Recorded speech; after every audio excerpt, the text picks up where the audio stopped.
Hello movie lovers, welcome to my channel. First look పోస్టర్తో సినిమాపై ఆడియన్స్కి హై ఎక్స్పెక్టేషన్స్ని క్రియేట్ చేసి టీజర్ రిలీజ్ చేసి మూవీ స్టోరీ ఎలా ఉంటుందో గెస్ చేయండి అంటూ ఆడియన్స్కి ఛాలెంజ్ విసిరి ప్రీ రిలీజ్ ప్రమోషన్స్లో కూడా తన మార్క్ చూపించిన ఉపేంద్ర ఆల్మోస్ట్ 10 years తర్వాత సొంత డైరెక్షన్లో నటించిన మూవీ యూఐ.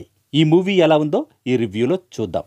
డిఫరెంట్ స్టోరీస్తో మూవీస్ తీసే ఉపేంద్ర ఈ మూవీని కూడా అలాంటి డిఫరెంట్ కాన్సెప్ట్తోనే తెరకెక్కించాడు. సినిమా స్టార్టింగ్లోనే మీరు ఇంటెలిజెంట్ అయితే వెంటనే థియేటర్ నుంచి వెళ్ళిపోండి, మీరు ఫూల్ అయితే సినిమా మొత్తం చూడండి, తెలివైన వాళ్ళు ఫూల్స్ తెలివైన వాళ్ళుగా గుర్తించబడతారు అని వేసి అసలు తను ఎలాంటి సినిమాని ఆడియన్స్కి చూపించబోతున్నాడో ముందుగానే క్లారిటీ ఇచ్చేశాడు.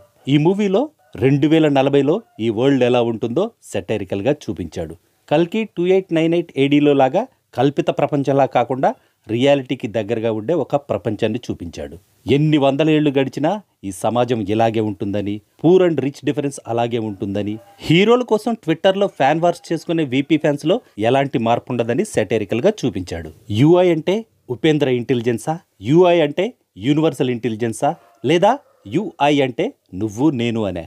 మీకెలా అర్థమైతే అలా అర్థం చేసుకోమని చాయిస్ మనకే వదిలేశాడు ఉపేంద్ర.